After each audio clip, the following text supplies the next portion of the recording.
এই মুহূর্তে সবথেকে গুরুত্বপূর্ণ খবর। দেখবেন ভোটের রাতে টাকা আর বিরিয়ানির প্যাকেট নিয়ে আসে। আমি আপনাদের বলবো টাকাও নেবেন, বিরিয়ানির প্যাকেটও নেবেন, কিন্তু ওদের বিরুদ্ধে ভোটটা একবার দিয়ে দেখুন। যে সরকার চলছে, দুয়ারে সরকার চলছে, আপনাদেরকে আমরা দুয়ারে এমপি এমএলএ কে হাজির করে দেখিয়ে দেব। ঠিক যেভাবে ভোটের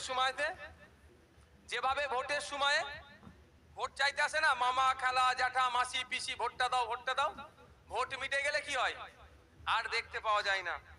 একটু সজাগ সতর্ক হন। আইএসএফ এর একটু 7 দিন 294টা বিধায়ককেই দুয়ারে হাজির করে দেখিয়ে দেবে আইএসএফ। 42টা এমপি দুয়ারে যাবে। ভোটের সময় যেমন দুয়ারে গিয়ে ভোট চেয়েছে, বাকি 5 বছরও কিন্তু যখন নির্বাচিত হয়ে যাওয়ার 5 বছরও ওই মানুষের দ্বারে দাঁড়িয়ে ঘুরতে বাধ্য করিয়ে দেবো, যদি আপনারা একটু সজাগ আর সতর্ক হন। 2024-এর ভোটটা যদি সঠিক জায়গায় দেন, আপনাদের বলি ঠিক কাজ হয়ে যাবে। মমতা ব্যানার্জি নেতা হিসাবে কাদেরকে দেখতে চায়? যে অধ্যাপিকাকে জগ ছুড়ে মারবে তাকে পঞ্চায়েত সমিতির সভাপতির পদ দেওয়া হবে, অর্থাৎ গিফট দেওয়া হচ্ছে।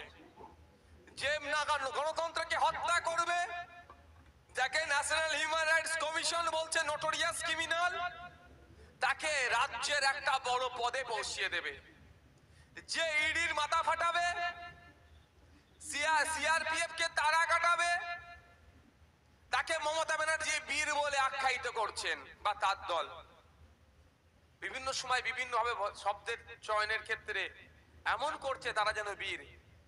যে গরু চুরি করেছে, গরু পাচার করেছে, কয়লা চুরি করেছে, বালি চুরি করেছে, চাকরি বিক্রি করেছে, এই তৃণমূল কংগ্রেসের নজরে তারা বীর।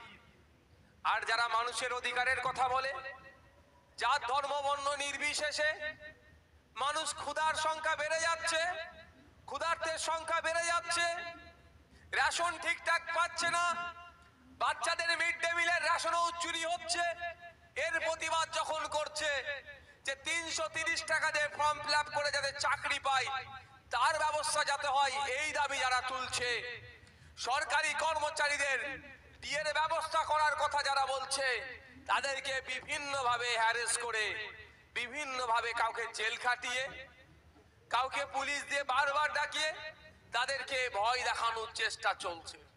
তাই বন্ধুগণ, চোখ কান খুলে রাখতে হবে। আগামী দিন আসছে, 2024 আমাদের জন্য একটা কঠিন পরীক্ষার সময়।